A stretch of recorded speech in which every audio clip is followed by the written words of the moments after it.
안녕하십니까. 박정호의 손에 잡히는 경제 플러스 박정호입니다.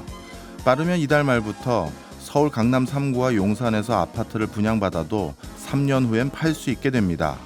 전매 제한이 완화됐기 때문인데요. 수도권 규제 지역의 전매 제한 기간은 3년, 과밀 억제 권역은 1년, 그 밖의 지역은 6개월로 줄어듭니다.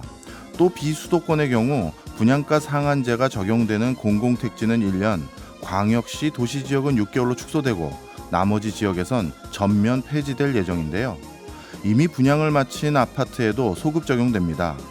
얼마 전 완판된 둔촌 주공 재건축과 올림픽파크 포레원도 전매 제한 완화 덕을 볼 수 있게 됐는데요. 그런데 규제 완화는 부동산 거래량을 늘리기 위한 일종의 심폐소생술이라고 볼 수 있겠죠. 그런데 정말 전매 제한을 완화하고 실거래 규제를 풀면 부동산 시장 분위기가 달라질까요?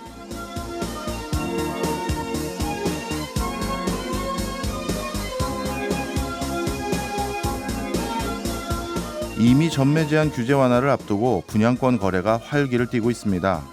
한국부동산원 통계에 따르면 올해 1월 전국 아파트 분양권 전매 건수는 3,400건으로 1년 전과 비교하면 41.4% 폭증한 상황입니다. 하지만 서울의 아파트 거래량은 전혀 분위기가 다릅니다. 거래량이 다시 줄고 있습니다. 정부의 규제 완화와 봄철 이사철 수요에 힘입어 늘어났던 거래량이 모두 소진된 겁니다. 이러한 초급매가 소진되고 집주인과 매수자 간 집 가격에 대한 줄다리기가 이어지면서 관망세가 이어지고 있는 분위기입니다. 아무리 봐도 집값의 향방은 좀 더 지켜봐야 할 분위기네요. 3월 27일 월요일 박정호의 손에 잡히는 경제 플러스 광고 듣고 시작합니다. 국내 증권시장을 전망하고 궁금증도 해결하는 증시 열렸다 시간입니다. 오늘도 86번가 정광우 대표와 함께합니다. 어서 오십시오. 네, 안녕하십니까. 요즘 뭐 워낙 그 은행권 불안전성 뭐 그것 때문에 주식시장도 요동치면서 바쁘시겠어요? 네, 뭐 그렇지만은 또 사태가 조금씩 해결의 네. 기미가 보이고 있어가지고서 다행이네요. 네, 좀 다행인 것 같습니다. 네.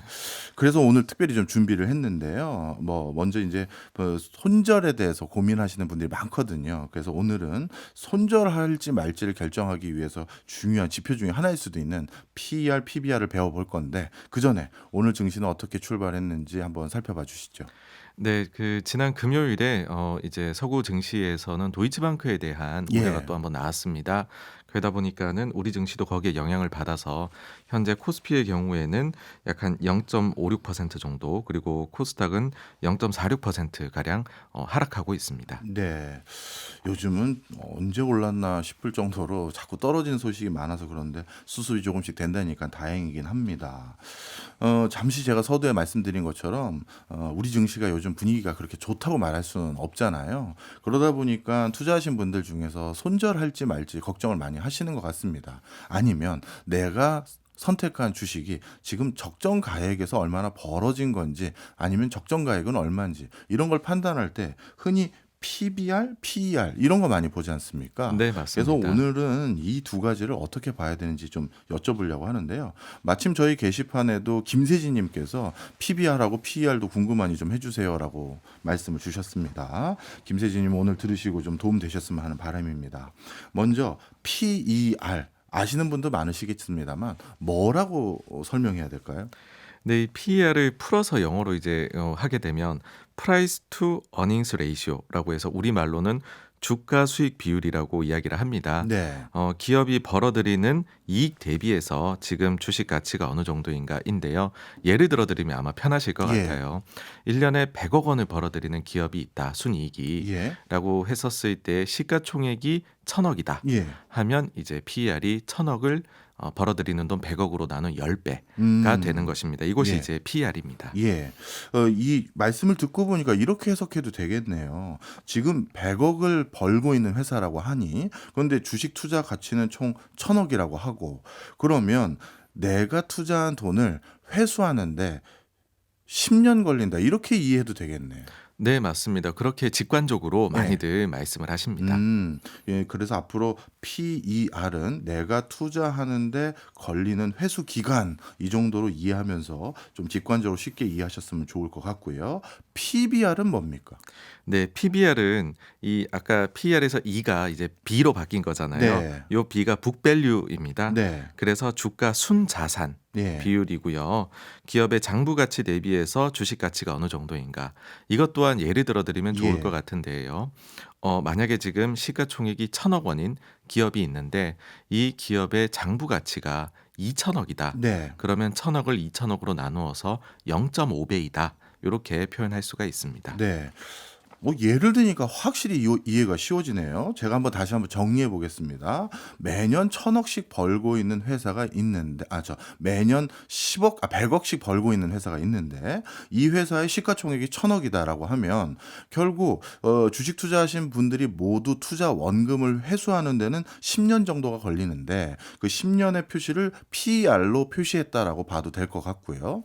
그리고 시가총액이 1,000억 원인 회사가 그 회사가 가지고 있는 건물 가격, 기계 가격, 뭐 또 무슨 부동산 가격 이런 걸 다 합쳤더니만 한 2천억 정도의 자산 가치를 가지고 있는데 그러면 PBR이 0.5다. 그러면 이건 이렇게 보면 되겠네요. 그 회사의 원래 가치보다 지금 주가가 반 정도 평가받고 있다.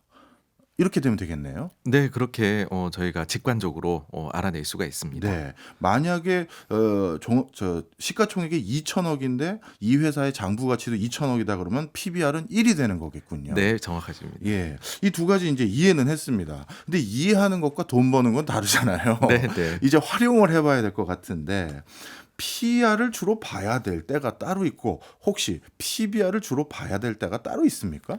네, 사실 여기서부터 이제 어렵습니다. 예. 그러니까 투자에서 항상 보면 뭐 용어나 이런 것들, 그다음에 계산하는 공식 같은 것들은 사칙연산이라 쉽거든요. 예. 근데 실제로 한번 활용을 해보려고 하면 어렵다라는 것이 투자의 아주 그 어떻게 보면 묘미라고도 할 수가 있는데요. 이 PER이라는 거, PBR이라는 것은 결국 내가 투자자 본인이 수익에 좀 더 집중해서 투자를 할 것이냐, 음. 아니면은 자산 가치를 보고서 여기에 좀 더 집중해서 투자를 할 것이냐. 저는 기본적으로는 이것은 투자 스타일의 차이에서 나오는 것이다라 생각을 하고요. 네. 만약에 PER을 중시한다라고 하게 되면 결국 기업의 주가는 이익 가치에 수렴한다라는 네. 것을 이제 믿고 있는 것이고요. 그 다음에 PBR을 중시한다라고 하는 쪽은 이익이라는 거는 예상하기가 어렵지 않겠느냐. 예. 불확실하다. 근데 예. 장부 가치는 이미 벌어진 일이고 기록이 되어 있는 것이니 그걸 내가 잘만 평가할 수 있다면 믿을 만한 것이다라고 해서 장부 가치 중심으로 이제 투자를 하려는 분들한테는 PBR이 중시가 되겠죠. 네. 근데 이 두 가지 모두 다 조금 이제 간과하고 있는 측면이 있는데요. 예. 어떤 것이냐 하면은 바로 성장성입니다. 음. 그러니까는 우리가 PER이 5배면 싸냐, 10배면 싸냐, 15배면 싸냐. 예. 이것은 결국은 성장성하고 비교를 해봐야 되는 것이거든요. 그렇겠죠. 그러다 보니까는 우리가 절대적으로 어느 정도 가치에서 뭐 싸다, 비싸다 이거를 논하기에는 각각을 다 들여다봐야 되는 그런 좀 수고스러움이 추가적으로는 예. 들어가는 게 될 것이고요. 또 그 다음에 PBR 같은 경우에도 단순히 장부 가치 대비해서 뭐 1배 미만이면 다 저렴하냐라고 하는데 그 기업이 아주 극악할 정도로 수익성이 낮다라고 하면은 사실은 장부 가치보다 낮아도 예. 혹은 적자를 보고 있을 수도 있거든요. 그렇죠. 그렇게 되면 오히려 장부를 추가로 까먹을 수도 있으니 그런 점을 고려를 해야 됩니다. 그래서 추가적으로는 ROE라는 것도 우리가 보자라고 얘기를 해요. 네. 그러니까 ROE라는 것은 어떤 거냐 하면은요. Return on Equity라고 해가지고요. 예. 에퀴티는 자기 자본, 네. 리턴은 수익입니다. 네. 그래서 자기 자본 대비해서 수익을 얼마나 올리고 있느냐, 이 수익성이다라고 우리가 표현할 수 있는데요. 여기까지도 좀 같이 봐야지만 그래야지만은 좀 제대로 분석을 해볼 수 있다. 예, 그렇게 말씀드릴 수 있을 것 같습니다. 그렇겠네요. PER하고 PBR은 어떻게 보면 현재 상황 자체를 좀 반영한 것일 수 있는데 물론 주가가 이제 미래지향적인 것도 내포하곤 하긴 하지만요. 그럼에도 불구하고 결국 성장성을 꼭 고려해야 되니 ROE라는 것도 같이 꼭 살펴봐야 된다라는 말씀 주셨고요. 네, 네. 자, 그리고 그런데 저 한 예. 가지만 더 네. 말씀을 드리면은요. 이제 사례를 좀 또 예. 말씀드리면은 재미가 있으실 것 같아요. 왜냐하면 이게 단어들이 어렵다 있다 보니까 그렇죠. 제가 예전에 이제 주식을 처음 시작하고 나서 몇 년 안 지나니까 금융위기가 터지더라고요. 저런. 네. 그때 당시에 저는 이제 PER, PBR을 막 외웠었죠. 예. 근데 PER을 가지고 투자를 해 보려고 하니까는 음. 2100까지 한국 증시가 예. 올라갔었거든요. 그때 당시에도 내년도 이익 기준으로 PER은 11배, 12배 이렇게 얘기를 하셨었어요. 네. 근데 1000포인트를 깨고 내려갔습니다. 60% 정도 빠졌거든요. 야. 그런데 이익 추정치도 같이 내려가 버리는 겁니다. 네. 그러다 보니까는 어 내년도 이익 기준으로 PER이 역시나 11배, 12배인 거예요. 예. 주가가 60%나 빠졌는데 네. PER 기준으로 코스피를 바라보니 똑같다라는 거죠. 예. 그럼 이런 경우에 사실은 살 수가 없습니다. 음. 그러니까 이건 무슨 이야기냐 하면은 우리가 PER 같은 경우는 프라이스 가격이 들어가 있다 보니까는 예. 이 가격이 움직일 것이고 또 그 다음에는 이라고 해가지고 우리가 이익이랑은 추정이 어렵잖아요. 예. 이것도 같이 움직이기 때문에 우리가 그래서 이걸 가지고 상대 가치 평가법이라고 얘기를 하거든요. 예. 그러니까 상대적이고 숫자가 움직입니다.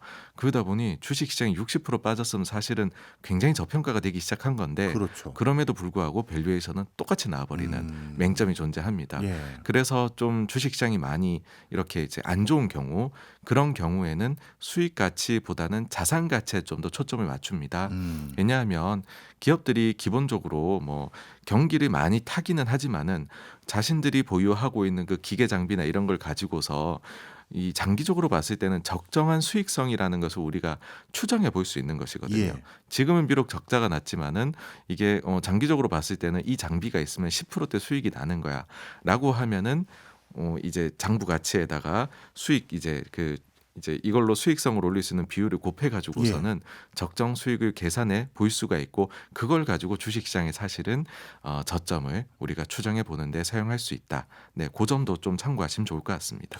조금 단순화시켜서 말씀드려 보면 그러면 PBR은 장부 가치를 중심으로 평가하기 때문에 뭐 금융 위기라든가 이런 불황에는 좀 더 이게 안전적인 지표로 활용될 수 있는 여지가 높아진다. 이렇게 이해도 되는 건가요? 네, 맞습니다. 예. 특히나 이런 불황이 닥쳤을 때에는 우리가 현금화를 하기 쉬운 순서부터 가치가 올라가거든요. 예. 가지고 있는 것들 중에 부동산 좋긴 하지만 불황이 오면은 이걸 처분하는데도 어려움을 겪고 시간도 걸리고 가격도 빠질 수 있어요. 근데 기업이 진짜 그냥 현금을 은행에 넣어놓고 있으면 그 가치는 있는 그대로 봐줘야 되는 것일 거거든요. 그래서 장부 가치를 볼 때에도요. 불황으로 갈 때에는 유동화시키기 좋은 순서대로 인정을 해주고 그런 걸 많이 가지고 있는데 주가가 폭락했다. 그러면은 이거는 사지 않을 이유가 없는 것이고요. 가령 예를 들면은 금융위기 당시에 지금 엔터 기업 중에 이제 그 요즘에 말이 많았던 SM 있잖아요. SM이 동전주가 됐었습니다. 1,000원 이하로 떨어졌었어요, 야, 그렇게 주가가. 많이 떨어졌었어요? 근데 1,000원 이하로 떨어지고 나니까는 보유하고 있는 현금 가치보다도 예. 시가총액이 떨어져 버리는 겁니다. 그럼 반드시 사야 될 회사가 네, 되는 거네요. 근데 엔터업이라는 게 뭐 기계 장비 투자가 필요가 없거든요. 그렇죠. 그러니까는 투자는 필요 없는데 현금은 시가총액보다 크고 와. 그런 일들도 주식시장에는 종종 발생을 합니다. 요즘같이 어떻게 보면 은행 망한다, 뭐 주가 떨어진다 이런 흉흉한 소리 있었을 때 대거 종목과 상관없이 대거 빠졌을 때는 방금 말씀해 주셨던 그런 종목들도 왕왕 섞여 있겠네요. 네, 맞습니다. 그러면 그런 종목인지 아닌지를 살펴볼 때는 PBR이라는 걸 잣대로 해서 물론 유동자산의 분위기도 살펴봐야겠지만 이런 걸 더 중시해야 된다라는 말씀 그렇게 이해도 될 것 같습니다. 아까 잠시 ROE 말씀해 주셨는데 이것도 좀 자세히 좀 설명 좀 해주시죠. 네, 그 실제로 기업의 수익성을 중시하시는 분들은 ROE를 굉장히 중요하게 여깁니다. 앞서도 한번 말씀을 드렸지만은 자기 자본이 예를 들어서 예를 하나 드리면은요, 100억을 가지고 있는데 순이익이 10억이 네. 났다라고 하면은 요 10억을 100억으로 나눠 가지고서 10% 수익성을 가지고 있다라고 해서 요것이 ROE라고 얘기를 합니다. ROE는 어떤 때 우리가 좀 많이 보냐 하면은 앞서도 말씀드렸듯이 PBR을 가지고서 계산을 할 때 과연 이 회사의 PBR이 0.5배가 적절하냐, 1배가 적절하냐, 2배가 적절하냐라고 할 때 당연히 가지고 있는 자기 자본 가지고 더 높은 수익성을 내면 이 자본 가치 대비해 가지고 가치도 높게 평가를 해줘야 되는 거잖아요. 그래서 ROE가 낮으면 PBR도 낮게 평가를 받고요. ROE가 높으면은 PBR도 높게 평가를 받게 됩니다. 아, 그렇군요. 그런 맥락적인 흐름도 또 있겠네요. 자, 그다음 또 궁금한 게 있습니다. 좀 전에는 제가 호황이나 불황일 때 PER, PBR 중에서 어느 걸 더 관심 있게 봐야 됩니까? 라는 질문이었다면 이번에는 산업 분야별로 한번 여쭤볼게요. 예를 들어서 좀 전에 예를 주셨던 엔터라든가 또 아니면 엄청난 시설 투자가 필요한 산업군들도 반대쪽 대척점에는 있겠죠. 그러면 이 산업의 특성상 PR과 PBR 이 두 지표 중에서 더 중요도를 높여야 되는 그런 상황도 생깁니까? 네, 그 말씀해 주신 대로요. 딱 그런 상황들이 존재하는 게 바로 기업들이 적자가 났을 때입니다. 네. 가령 예를 들면 우리나라의 반도체, 화학, 철강 이런 기업들 있지 않습니까? 중후장대 예. 기업들이요.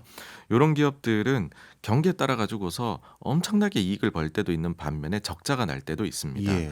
근데 적자가 났을 때 그러면은 이 회사가 정말 의미가 없는 기업이냐? 음. 그게 아니고 단순히 이제 재고 조정 사이클 때문에 사이클에 들어가 그럴 수가 있는 것이거든요. 그런 경우에는 이 기업의 주가가 바닥이 얼마냐라고 네. 계산을 할 때 바로 이 장부 가치를 따지게 됩니다. PBR이요. 네, 예. 맞습니다. 그래서 요 장부 가치를 기반으로 해 가지고서 이 회사가 지금이야 당장 적자가 나지만 이 장부를 기준으로 했었을 때에 통상적으로 낼 수 있는 수익성은 이마만큼이야. 아까 음. 말씀드린 ROE가 이럴 때 네. 나오게 돼요. 뭐 화학이라는 산업은 장기적으로 평균적으로 보니 ROE가 8%이더라고요. 네. 라고 하게 되면 지금은 적자지만 그 자본의 8% 수익률을 곱해 가지고서는 이 정도는 나지 않을까라고 해서 PBR이 그러면 최소한 0.8에서 1배는 받아야 되지 않을까. 예. 요렇게 계산을 하게 됩니다. 음. 근데 만약에 한 0.5배 거래가 되고 있다라고 하면은 투자 기회다라고 볼 수 있는 것이죠. 그렇군요. 그럼 반대로 안정적인 운영이 가능한 산업들은 아니면 그런 회사들은 PER을 더 봐야 되는 거예요? 네, 맞습니다. 가령 미국의 빅테크 예. 기업들이나요? 아니면은 소비재 기업들. 예. 요런 데들은 PER을 거의 다 본다라고 보시면 될 것 같아요. 음. 왜냐하면은 수익이 아주 좀 일정하게 나거든요. 예. 그러니까는 우리가 좀 불황이 온다라고 해 가지고서 뭐 가령 뭐 라면 먹는 걸 줄이거나 이러지는 않는다라는 것이죠. 예. 그러면은 요 기업들의 이익 안정성이 높다라고 했었을 때 PER을 가지고서 평가를 하려고 하고요. 음. 특히나 이런 안정적인 비즈니스를 하는 업체들 중에서 우리나라는 아니고 이제 해외 기업들의 경우에는요. 요 기업들은 PBR을 보기가 좀 어려운 면이 있는 게 네. 워낙 안정적이다 보니까는 벌어들이는 돈으로 자사주 매입 소각을 꾸준히 하게 됩니다. 음. 그래서 PBR이 극단적으로 높은 기업들이 있습니다. 그렇군요. 그러니까 PER은 뭐 20배 정도인데 PBR은 수십 배에 달하는 기업들도 나오게 되거든요. 왜냐하면 자본이 없어요. 예. 안정적으로 계속 잘 번다 생각을 하니까 그 돈으로 계속해서 자사주 매입 소각을 하는 거죠. 뭐 미국에 상장된 뭐 피자 업체 같은 경우에는 예. 자기 자본이 그래서 마이너스인 기업도 있습니다. 야, 자기 자본이 마이너스일 수도 네, 있군요. 자사주를 계속 사가지고서요. 야. 반대로 그러면은 경기가 엄청 나빠지면 어떡하냐라고 네. 하면 그 기업들은 그러면 자사주 안 사고 돈을 모으면 아. 다시 자본이 늘어난 우린 버틸 수 있고 언제든지 자본 조달 시장에서 우린 조달이 가능하다. 음. 안정적인 비즈니스를 하고 있으니까 그렇게 이제 아주 독특한 기업군도 존재합니다. 네. 그러면 제가 한번 또 이해해 본 대로 한번 이렇게 설명해 보겠습니다. 월마트 같은 안정적인 회사들 같은 경우 우리가 이 회사에 투자할지 말지를 볼 때 PBR보다는 PER을 조금 더 주의 깊게 봐라라는 말씀처럼 들리고요. 그다음에 인텔처럼 이런 반도체 회사 같은 경우는 사이클이 불분명하기 때문에 이런 회사들 같은 경우 지금 주가가 적정 수준인지 판단할 때 PBR을 또 조금 더 눈여겨볼 필요가 있다. 이렇게 이해하면 되겠네요. 네, 맞습니다. 그럼 갑자기 궁금합니다. 테슬라 같은 회사는 PER을 봐야 되나요? PBR을 봐야 되나요? 사실 이제 신규로 성장하고 있는 그런 예. 기업들은 이 지금 말씀드린 PER이나 PBR의 방법으로 평가가 어렵습니다. 음. 그러니까 요 방법은 상대 가치 평가이고요. 네. 우리가 완전히 새로운 비즈니스를 하는 기업들의 경우에는 절대 가치 평가법을 좀 더 활용을 하는 편입니다. 네. 왜냐하면은 사업을 하는 초기에는 적자가 많이 나는 기업들이 많잖아요. 그렇죠. 근데 지금 PER이나 PBR이나 계속해서 투자도 받아야 되고 적자도 나는데 이걸로는 평가가 적절치 않다라는 것이죠. 네. 이 회사는 20년, 30년 뒤에 자랄 회사니까는요. 그러면은 그때 가가지고서 과연 돈을 얼마나 벌 것이냐라는 거를 추정을 해가지고서 이거를 현재 가치로 할인해가지고서 합산을 하게 되면 이걸 우리가 절대 가치 평가라고 얘기를 하거든요. 네. 요 방법으로 네. 상장 산업은 평가를 보통 합니다. 조금 어렵네요. 제가 그럼 이렇게 질문 드려볼게요. 제가 예를 들어서 투자를 했는데 하나는 네이버라는 회사에 회사에 투자를 해서 네이버의 PBR, PER 뭐 이런 게 있겠죠. 그다음에 네이버 말고 삼성전자에도 투자를 했다고 볼게요. 그러면 네이버의 PER과 삼성전자의 PER을 단순 비교해서 뭐가 더 높고 뭐가 더 낮기 때문에 주가도 뭐가 더 좋고 뭐가 더 나쁘다 이렇게 얘기할 수는 없잖아요. 네, 맞습니다. 그 점이 굉장히 어려운 네. 점이고요. 그렇지만 그나마 우리가 좀 기준을 한번 세워보자라고 예. 하면 일반적으로는 10배 정도 음. PER이 된다라고 아. 하면은 그러면 적정하다. 예. 네, 성장주의 경우에는 PER이 15배 정도라고 하면은 조금 이제 적정하거나 좀 싸다라고 어. 보통은 이야기를 하는데 이거는 다양한 방법으로 밸류에이션을 해봐야 됩니다. 네. 하긴 뭐 이 PER, PBR만 봐서 주식 투자 잘할 수만 있으면 우리 모두 다 네, 떼부자 네. 될게요. 예. 맞습니다. 네. 알겠습니다. 종종 앞으로 이런 것들도 좀 추가로 설명 좀 부탁드립니다. 지금까지 정광호 대표였습니다. 고맙습니다. 감사합니다. 저희는 광고 듣고 2부로 돌아오겠습니다. 기업이 흥망성쇠한 스토리로 경제와 친해지는 신기반기 레드칩 시간입니다. 오늘도 더밀크 코리아 신기주 부대표와 함께합니다. 어서 오세요. 네, 안녕하세요. 예, 오늘은 어떤 기업인가 살펴봤더니 저도 맛있어하는 기업입니다. 아, 그래요? 예, 먹을 거 만드는 기업이잖아요. 네, 뭐 다른 맞아요. 것도 하지만 네, 어떤 기업인지 소개 좀 시켜주시죠. 비비고라는 브랜드를 갖고 있는 CJ 제일대당 얘기인데 그 중에서도 비비고 얘기예요. 네. 점심시간 다가오는데 만두 얘기 해야 되겠네요. 일단 그 CJ 제일제당 여러 가지 업계를 갖고 있는데 어쨌든 연결 기준으로 해갖고 2022년 지난해죠 매출이 30조 원이 넘었어요. 네. 엄청난 건데 그 중에서도 CJ 제일제당의 식품 부분이 있습니다. 예. 여기 해외 매출이 5조 1,800억 원을 넘었는데 5조 원 넘은 게요. 네. 한국 기업 중에서는 최초예요. 해외 식품 매출이. 부분에서요. 네, 그러니까 해외 매출이 2021년 대비해서 한 20% 가까이 증가했거든요. 와. 이게 아까 잠깐 얘기한 만두 때문입니다. 네. 비비고 만두 덕분에 드디어 5조를 넘었군요. 네, 맞아요. 요게 그 비비고 만두 인기가 폭발적인데 그 미국 점유율이요. 2022년 지난해 기준으로 41%인데 이게 1등이에요. 예. 원래 일본 기업이 1등이었거든요. 예. 일본 기업을 완전히 밀어내고 북미 시장에서 1등을 했습니다. 그러니까 2020년에는 26%밖에 안 됐는데 지금은 점유율이 41%니까 약간 반올림하면 절반 가까이 가는 거죠. 그렇겠네요. 사실 이게 거의 뭐랄까 미국 시장을 만두로 찜쪄먹고 있달까 이렇게 할 수 있습니다. 아니 비비고 만두 때문에 이렇게 비비고가 잘 나가는지 몰랐습니다. 그러게요. 이게 만두 얘기를 해드리니까 상품 설명 같기도 한데 여기 정말 중요한 제품이라 설명을 드리면요. 사실은 비비고는 만두만 있는 건 아니에요. 예. 이제 그 김치도 있고요.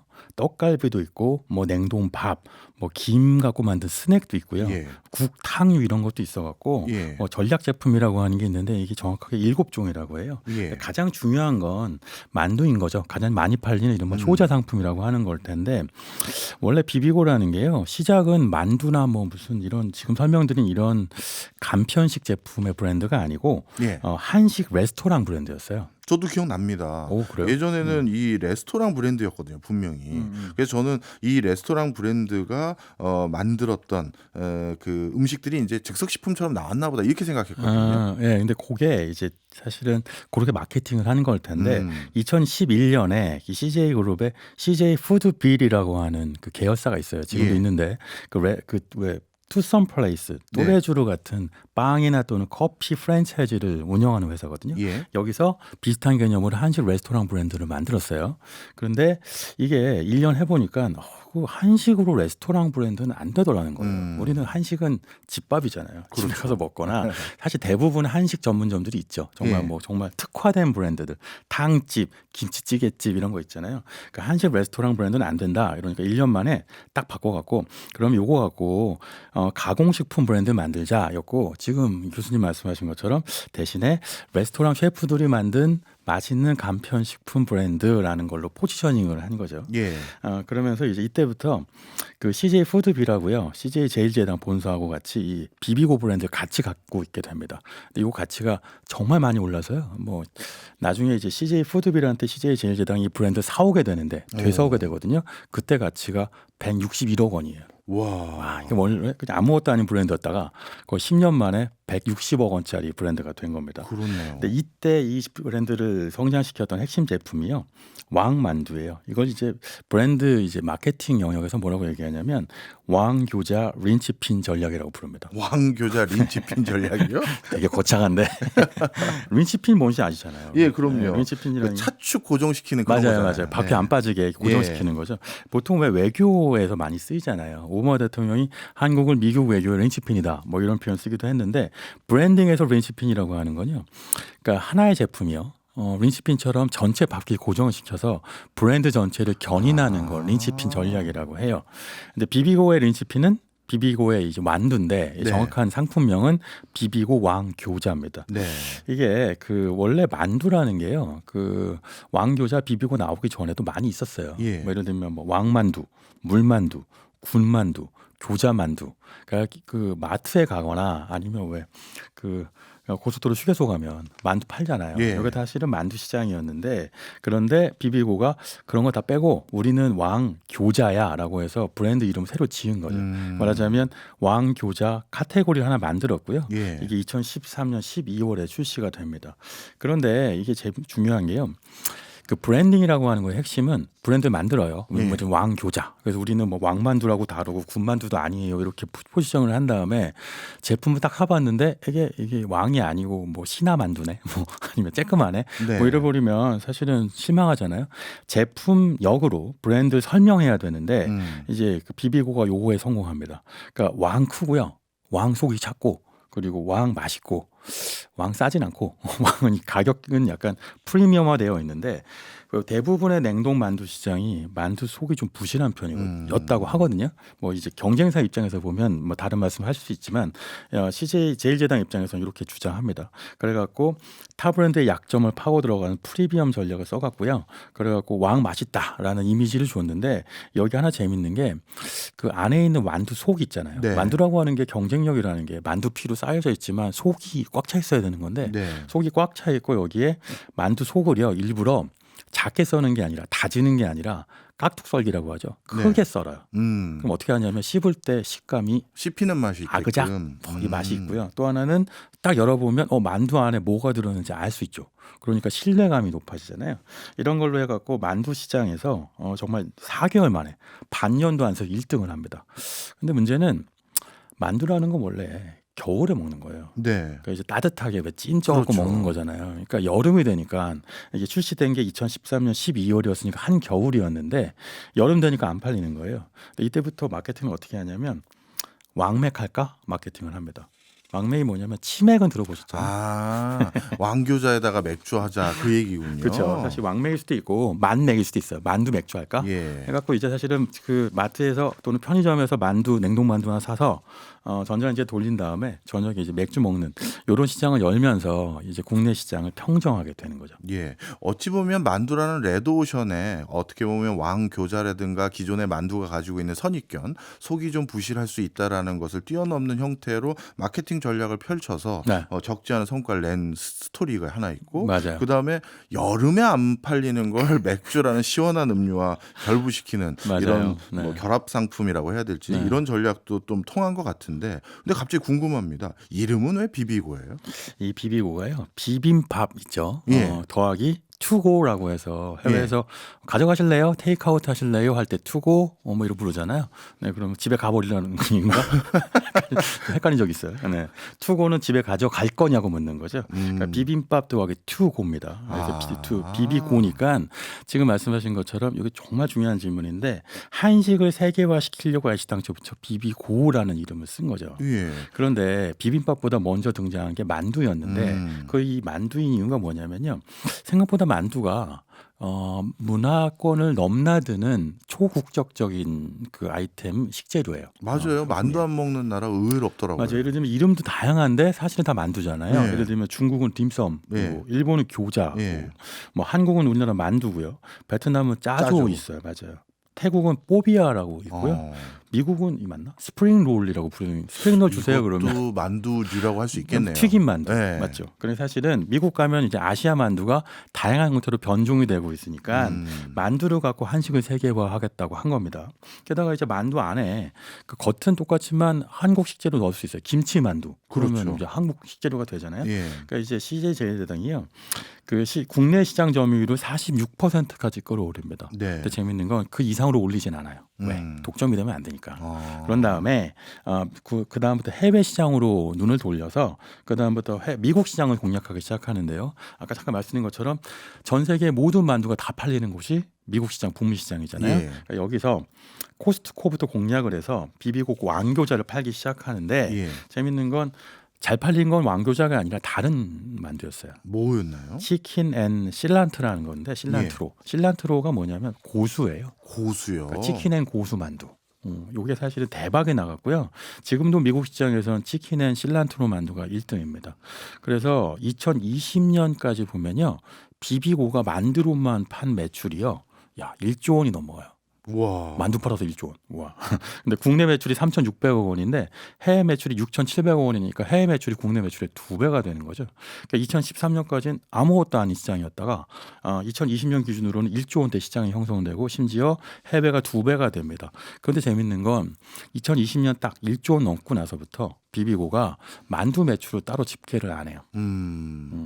이게 재밌는 게 구글이 언제부턴가 유튜브 광고 매출 따로 집계하기 시작했거든요. 네. 그게 왜 그러냐면 구글 광고가 안 되니까 예. 유튜브 광고가 돼요라는 걸 투자자들한테 보여주려고 한 거예요. 근데 정반대로 비비고는 비비고 만두 매출을 따로 집계하지 않고 통합 집계하기 시작했어요. 예. 이게 왜 그러냐면 아까 잠깐 린치핀 말씀드렸잖아요. 예.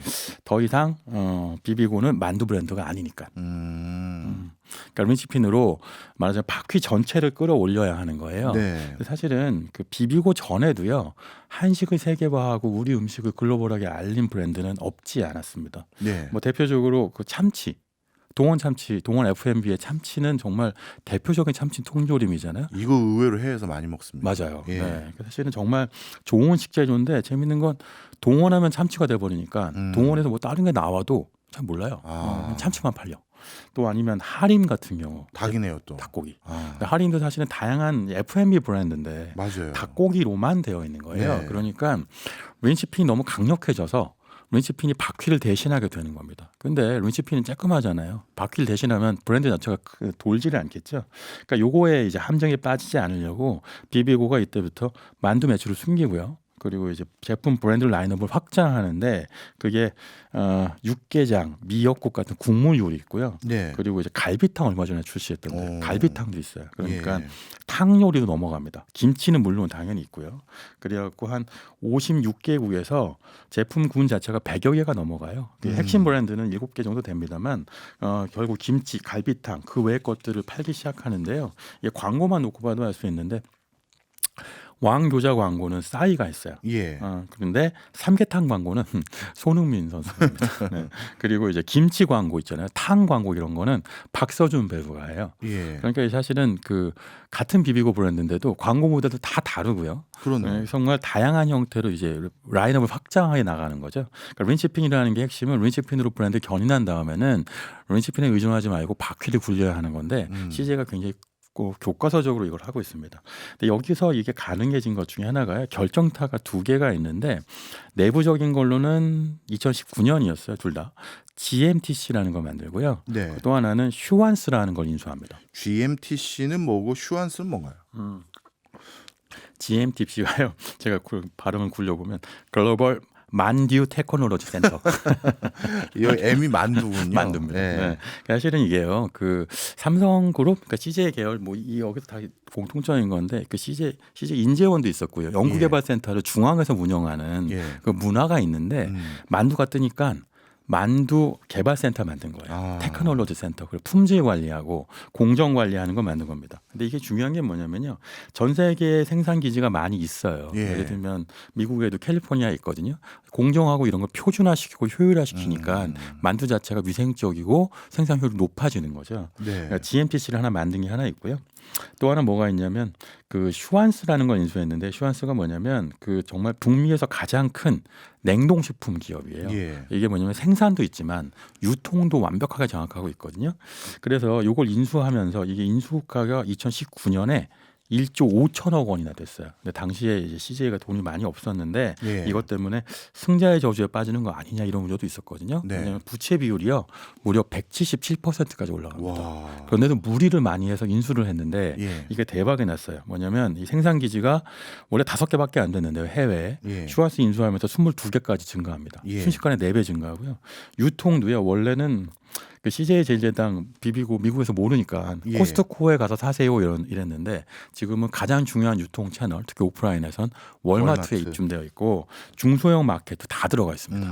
그러다 보니까 해외 매출에서 60% 이상을 슈완스가 담당하게 되고요. 네. 그 덕분에 유통을 확장하고 혁신한 덕분에 비비고 해외에서 대박이 난 거죠. 예. 이제부터 할 거는 만두 말고 다른 걸 이 유통 채널에 세우는 거겠다. 그렇겠네요. 지금 말씀을 쭉 듣고 보니까 제가 한 가지 오해를 좀 풀었습니다. 해외에 가서 이 제품 본 적 있거든요. 근데 제품 이름이 분명 만두인데 교자라고 돼 있어서 제가 조금 섭섭했었어요. 왜냐하면 교자는 자오즈의 우리나라식 표현이라서 네. 일본 만두 명칭이잖아요. 맞아요. 아니 우리나라 제품인데 왜 일본 만두 명칭으로 이렇게 만들었을까 생각했더니 해외에선 사실 교자라는 이름이 더 많이 알려져 있었는데 그걸 어떻게 어쩔 수 없이 수용하고 해외 수출이 진정성 있는 그 기업이었네요. 글로벌화 하려고 사실은 익숙한 이름들을 갖고 온 그런 거죠. 거네요. 맞아요. 근데 봤더니- 하지만 안에는 한식으로 꽉 차 있고. 예, 봤더니 저 그 뭐냐 광고 모델도 싸이가 하고 그리고 해외 뭐 유통 채널하고 그다음에 해외 여러 가지 생산 기지를 거점화하고 결국 수출하려고 어쩔 수 없이 교자라는 이름을 쓴 거군요. 그 CJ 그룹의 비전이 있어요. 네. CJ는 원래 E&M 있으니까 엔터테인먼트도 하고요. 예. 그리고 이제 제일제당 해갖고 음식 만들고 CJ제당은 또 정말 비료도 만들잖아요. 그러니까 굉장히 복잡한 기업인데 네. 모든 것들이 다 사실은 사람들을 즐겁게 해준다 핵심이에요. 그래서 이제 특히 먹거리에서 비전이 재밌던데요. 전 세계 사람들이 매월 한두 번 이상은 한식을 먹는 게 비전입니다. 와. 엄청나죠? 그리고 그걸 밀고 나가기 위해서 비비고 만들었다 이거예요. 비비고는 한국을 대표하는 한식 브랜드로 만들겠다 이런 겁니다.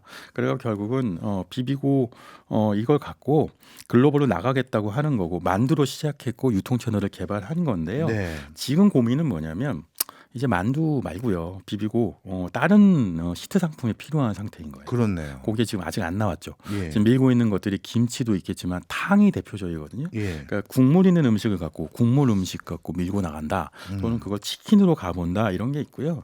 이 안에는 이제 그 김숙진 비비고 브랜드 그룹 경영 리더라는 인물이 있습니다. 네. 이 인물이 뭐냐면 원래 브랜드는 한 브랜드가 성장할 때까지 쭉 이 브랜드 끌고 가는 사람이 있긴 한데 네. 말하자면 커뮤니케이션 담당도 하고 냉동 혁신 팀장도 해서 이 과정 전체를 끌고 왔고 지금은 새로운 브랜드를 만들어서 새로운 상품을 만들어서 글로벌화하는 숙제를 갖고 있죠. 근데 재밌는 걸 많이 해요. 이게 어떤 거냐면 르브론 제임스라는 그 농구 선수 있잖아요. 알죠. 네, 이 인물이 이제 비비고 브랜드가 있는 유니폼을 입고 예. 그리고 LA 레이커스 우승을 응원하기도 하고 그러니까 글로벌화를 위한 여러 가지 마케팅을 합니다. 그러니까 이걸 과정에서 마케팅도 하고 유통한 다음에 제품만 나오면 되고요. 치킨, 탕 이런 거에서 대박이 나지 않을까 기대하고 있죠. 저도 해외 그 농구 경기에서 우리 브랜드 봐서 참 기뻤습니다. 오늘도 우리 기업 소개해 주셔서 감사합니다. 지금까지 신기주 부대표였습니다. 고맙습니다. 네, 고맙습니다. 예, 오늘 방송 위해서 여의도에서 상암동으로 오는데 벌써 이 노래 틀 시점이 된 것 같습니다. 버스커의 벚꽃 엔딩 들으시면서 오늘 하루 행복하게 보내시길 바라고요. 박종호의 손에 잡히는 경제 플러스는 내일 11시 5분에 다시 찾아오겠습니다. 고맙습니다. 우리 같이 걸어요 이 거리를 밤에 들려오는 자작 노래 어떤가요? 경제생활의 플러스가 되는 아주 경제적인 시간. 박정우의 손에 잡히는 경제 플러스.